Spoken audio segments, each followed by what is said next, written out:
आप अपना घर बनाना चाह रहे हैं, उसके लिए आप काफ़ी परेशान हैं कि कैसे उसकी आप कॉस्टिंग करेंगे, कैसे ड्राइंग बनेगी, कैसे घर कंप्लीट होगा, उसका स्ट्रक्चर कैसे बनेगा, रेट्स कैसे होंगे।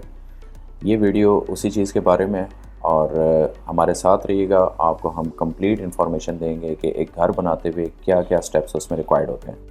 घर की कंस्ट्रक्शन में 3 स्टेप्स इन्वॉल्व होते हैं। पहला आपका डिज़ाइन होता है, देन आप उसकी कॉस्टिंग कैसे करते हैं। नंबर 3 आप जिस पार्टी के साथ एग्रीमेंट कर रहे हैं वो किन टर्म्स एंड बेसिस पे हो रहा है। पहला स्टेज आता है डिज़ाइन का।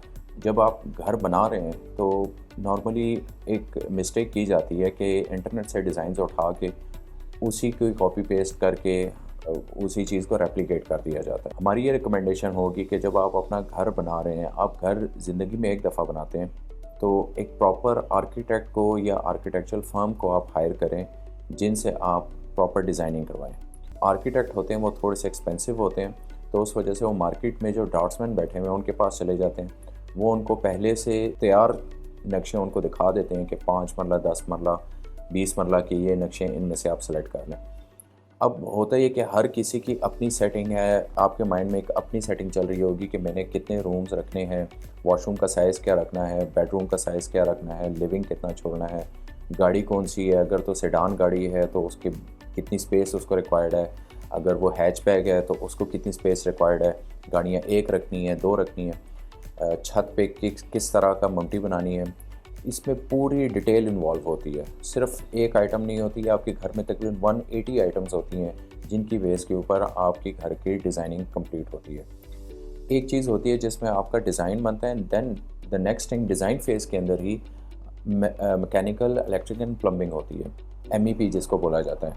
मैकेनिकल में आपकी एसी की फिटिंग्स कहाँ-कहाँ एसीज़ आएँगे, हर वो नॉन इलेक्ट्रिक चीज़ जो कि आपकी घर के साथ लिंक्ड है वो इसमें कवर्ड अप होती है। इलेक्ट्रिकल में आपके घर का कंप्लीट इलेक्ट्रिकल प्लान आता है, कहाँ पर कितने बटन्स लगेंगे, कितने गैंग के बटन्स लगेंगे, ये सारी डिटेलिंग होती है। Number 3 plumbing. प्लम्बिंग सबसे सेंसिटिव एरिया और सबसे इम्पॉर्टेंट एस्पेक्ट होता है किसी भी डिज़ाइन का, और ये वो चीज़ होती है जिसको लोग टोटली इग्नोर कर देते हैं during the design phase. Plumbing आपकी एक-एक पॉइंट, कहाँ से वॉशरूम का पाइप निकल रहा होगा, गर्म पाइप कहाँ से निकल रहा है, ठंडा पाइप कहाँ से निकल रहा है, ड्रेनेज कहाँ से हो रही है, ड्रेन कलेक्ट कहाँ हो रही है, बाहर सोसाइटी का जो मेन होल है उसको कैसे टच कर रहा है, सेप्टिक टैंक की रिक्वायरमेंट है, नहीं है, सोसाइटी के क्या बायलॉज़ हैं, ये सारी की सारी डिटेलिंग प्लम्बिंग के अंदर कवर्ड होती है। सबसे इम्पॉर्टेंट एस्पेक्ट जिसने डायरेक्टली आपकी कंस्ट्रक्शन की कॉस्ट है उसके साथ डायरेक्टली लिंक्ड होती है एक चीज़, वो है स्ट्रक्चर ड्राइंग। स्ट्रक्चर ड्राइंग भी आपकी कस्टमाइज्ड होनी चाहिए, आपके प्रोजेक्ट के हिसाब से बननी चाहिए। स्ट्रक्चर ड्राइंग में soil test report is very very important. उसके बगैर स्ट्रक्चर इंजीनियर स्ट्रक्चर ड्राइंग बना ही नहीं सकता। अगर कोई ड्राफ्ट्समैन आपको तैयार चीज़ें दे रहा है तो वो आप अपने साथ ज़्यादती कर रहे हैं। आप ठीक है, आपको थोड़ा सा सस्ता मिल रहा है। मिसाल के तौर पे आप कनाल की ड्राइंग बनाते हैं तो मार्केट में वो अगर लाख रुपए में और आर्किटेक्ट बना के दे रहे हैं तो वही चीज़ ड्राफ्ट्समैन 30-40 हज़ार में बना देगा। अपेरेंटली आपको बचत हो रही है, लेकिन लॉन्ग रन में उसमें आपको नुकसान होगा। आपके स्ट्रक्चर में इश्यूज़ आएँगे, बाद में मौके पे डिसीजंस किए जाएँगे कि इस छत में कितना स्टील रखना है, कॉलम में क्या स्टील रखना है, बीम में, वो हर किसी के मशवरे पे आप चल रहे होंगे। स्ट्रक्चरल ड्राइंग जब बनती है तो स्ट्रक्चर इंजीनियर अपनी ज़िम्मेदारी पे साइंस स्टैंड करके वो एक फ़ाइनल चीज़ बनाता है। एक बड़ी मिसकंसेप्शन है, काफ़ी सारी क्यूरीज़ आती हैं इस तरह की कि जी हमारा 10 मरले का घर है, कितने में बनेगा? 1 कनाल का कितने में बनेगा? हमारा उनको एक ही जवाब होता है कि हम तब तक आपको कोटेशन नहीं दे सकते जब तक आपकी ड्राइंग्स फाइनल ना हो जाए। विदाउट ड्राइंग्स अगर कोई आपको कॉन्ट्रैक्टर कोटेशन दे रहा है तो वो आपके साथ ब्लफ कर रहा है। वो बाद में आपको तंग करेगा। जब इश्यूज़ आएँगे, जब कंस्ट्रक्शन हो रही होगी तो वो कहेगा जी मैंने तो सोचा था कि छत पे या कॉलम में 4 सूतर का स्टील है, ये तो ड्राइंग में 6 सूतर दिए हुए तो एक्स्ट्रा स्टील लग रहा है। तो इस तरह के काफ़ी सारे पॉइंट्स वो निकाल देंगे। कॉस्ट एस्टिमेशन, हम एज़ अ प्रोफेशनल कंपनी जो हम कॉस्ट एस्टिमेशन बनाते हैं, हम एक-एक चीज़ की डिवीज़न देते हैं, पूरा बीओक्यू बनता है, बिल ऑफ क्वांटिटी जिसको बोलते हैं। बीओक्यू में एक-एक आइटम कहाँ पर कितना स्टील यूज़ होगा, किस कॉलम में कितना स्टील होगा, बीम में कितना स्टील होगा, स्लैब हो गई, अंडरग्राउंड वाटर टैंक्स हो गए, सेप्टिक टैंक हो गया, अगर बेसमेंट है तो उसकी रिटेनिंग वॉल, उसका बेड, जहाँ-जहाँ स्टील लगना है हर चीज़ की अलग-अलग उसकी क्वांटिटीज़ गिवन होंगी विद द करंट रेट्स। इसके अलावा जो जहाँ कंक्रीट होनी है, छतों पे कंक्रीट होनी है, कॉलम्स पे होनी है, बीम्स पे कंक्रीट होनी है, सारी कंक्रीट्स की भी अलग अलग उसके क्यूबिक मीटर्स बता के जो प्रेजेंट रेट होता है हम वो उसमें मेंशन करते हैं। फिर नंबर ऑफ़ ब्रिक्स कितनी यूज़ होंगी, सीमेंट कितना यूज़ होगा, प्लस्तर में क्या क्वांटिटीज़ यूज़ होंगी, इलेक्ट्रिकल का सामान कितने का आएगा, प्लम्बिंग का सामान कितने का आएगा, प्लम्बिंग की लेबर कितनी बनेगी, इलेक्ट्रिक लेबर कितनी बनेगी, इसके अलावा मेसनरी जो मिस्त्री है जिसने चुनाइयाँ लगानी है दीवार की उसकी कितनी लेबर बनेगी, शटरिंग वाले की क्या बनेगी। हर चीज़ का पूरा एक ब्रेकडाउन आपको हम प्रोवाइड करते हैं और वो चीज़ होती है जिसको कोई चैलेंज नहीं कर सकता, वो आपकी एज़ पर एक्चुअल ड्राइंग होती है। उसमें ज़्यादा से ज़्यादा 0.5 से 1% का डिफरेंस आ सकता है, लाइक अगर वो आप हमसे पीओक्यू बनवाते हैं या किसी और प्रोफेशनल कंपनी से बनवाते हैं। इतने फ़र्क जो है मार्केट में, ये एक्चुअली होता ये है कि at the end of the day आपकी घर की वही कॉस्ट बनेगी जो उसमें मटेरियल और लेबर यूज़ हो रही है, उससे ओवर एंड अबव नहीं जा सकते हम। इस बीओक्यू का मकसद ये होता है कि आपको बिल्कुल क्लियर पिक्चर आ जाती है आपके घर में खर्चा कितना आएगा। इसके बाद थर्ड फेज़ आता है एग्रीमेंट विद द कॉन्ट्रैक्टर। एक तो सिलेक्शन ऑफ कॉन्ट्रैक्टर बहुत इंपॉर्टेंट है। आप ऐसा कॉन्ट्रैक्टर सेलेक्ट करें जिसका एक्सपीरियंस हो, जिसने घर बनाए हों, जिसके आप प्रोजेक्ट्स विज़िट कर सकें। 3-4 स्टेजेस वाले घरों पे लाजमी विज़िट करें। एक ऐसा कोई घर हो जिसमें फाउंडेशन हो रही हो, कोई ऐसा घर हो जिसका ग्रे स्ट्रक्चर कंप्लीट हो रहा हो, किसकी फिनिशिंग चल रही हो, और ऐसा भी घर लाजमी उसका विज़िट करें जिसकी कंप्लीट कंस्ट्रक्शन हो चुकी हो, फिनिशिंग हो चुकी हो। हम अल्हम्दुलिल्लाह एज़ अ कंपनी 40+ प्रोजेक्ट्स हम कंप्लीट कर चुके हैं रेजिडेंशियल में, और उसमें जब भी क्लाइंट आता है हमारे पास तो हम उनको इस तरह के घरों पे विज़िट कराते हैं जिसमें जहाँ पर सिर्फ फाउंडेशन का काम हो रहा है वो दिखा देते हैं, ग्रे स्ट्रक्चर का काम, हर वो स्टेज जो कि क्लाइंट के माइंड में आ सकती है वो हम उसमें उसको दिखाते हैं क्लाइंट को, और क्लाइंट अपने नज़र से देखता है कि इनकी वर्कमैनशिप कैसी है। नंबर 2, रिलायबिलिटी बड़ी देखनी है कंपनी की कि क्या कंपनी जिसको आप कॉन्ट्रैक्ट दे रहे हैं, कल को कोई इशू आता है तो क्या वो एक्सेसिबल होगा या नहीं होगा। हमारा अल्हम्दुलिल्लाह B17 में हेड ऑफिस है। इसके अलावा हमारा एक साइट ऑफिस G16 में है, एक साइट ऑफिस बहरिया टाउन में है, एक साइट ऑफिस हमारा ROS में है। तो अल्हम्दुलिल्लाह हमारी हर चीज़ में कंप्लीट ग्रिप है। क्लाइंट को कोई भी इशू आता है वो एनी टाइम हमारे साइट ऑफिस पे रुजू कर सकता है। अगर वहाँ पर वो सेटिस्फाई नहीं होता तो वो वेलकम होते हैं, वो हेड ऑफिस आ सकते हैं। यहाँ पर उनकी जो भी क्यूरीज़ हैं, जो भी इश्यूज़ हैं उनको एड्रेस करते हैं और वो हम सॉल्व करते हैं। हम जब एग्रीमेंट करते हैं तो एग्रीमेंट में ईच एंड एवरीथिंग मेंशन होती है, आपकी सारी कॉस्टिंग, घर पे क्या क्या लगेगा, हर चीज़ उसमें, कोई ओपन एंडेड चीज़ हम नहीं छोड़ते। नॉर्मली कॉन्ट्रैक्टर्स शुरू में कम रेट वाले एग्रीमेंट्स कर लेते हैं और उसमें ओपन एंडेड चीज़ें छोड़ देते हैं। मैं एक एग्जांपल दूंगा उसकी, कि जो टैंक्स होते हैं, अंडरग्राउंड वाटर टैंक्स या ओवरहेड वाटर टैंक्स, उसमें काफ़ी वो किया जाता है, उसमें ओपन एंडेड चीज़ें छोड़ी जाती हैं कि वो एग्रीमेंट में मेंशन नहीं करते, बाद में वो बोलते हैं कि जी हमने तो आपको बोला ही नहीं था, हमने तो वाटर टैंक की बात ही नहीं हुई थी। और एक वाटर टैंक आपको 3 से 5 लाख रुपए में कॉस्ट करता है। तो जब at the end of the day जब आप बैठते हैं तो आपको कम से कम 8 से 10 लाख रुपए एक्स्ट्रा पेमेंट देनी पड़ जाती है।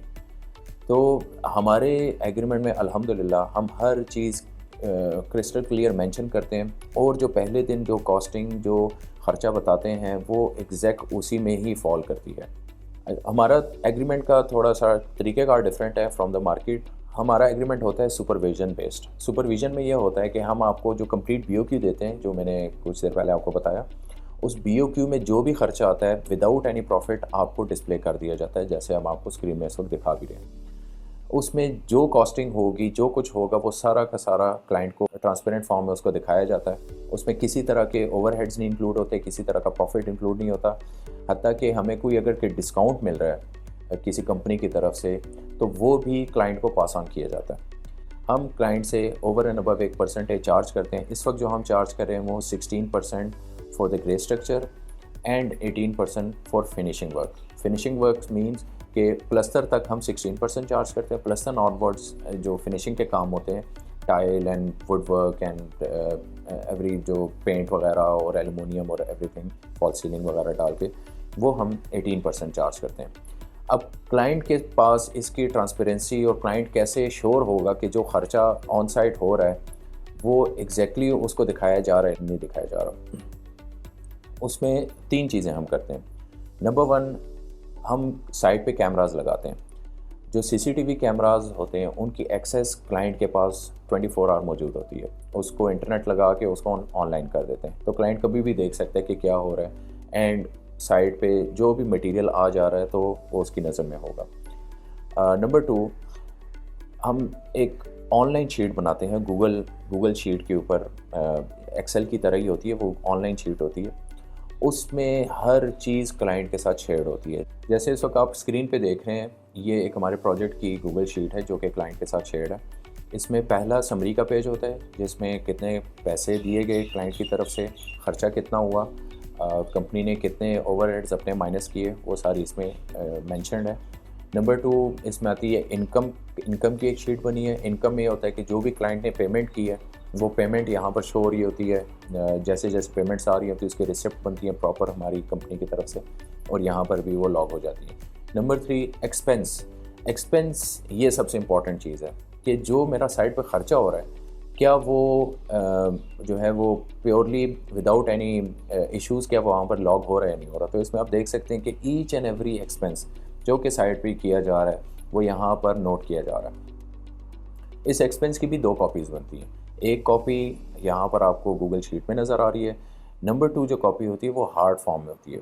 इस एक्सपेंस में डिफरेंट टाइप के एक्सपेंसेस होते हैं। मटेरियल परचेज़ होता है, उसकी जो हार्ड कॉपी होती है वो हमारी फ़ाइल में लगती है।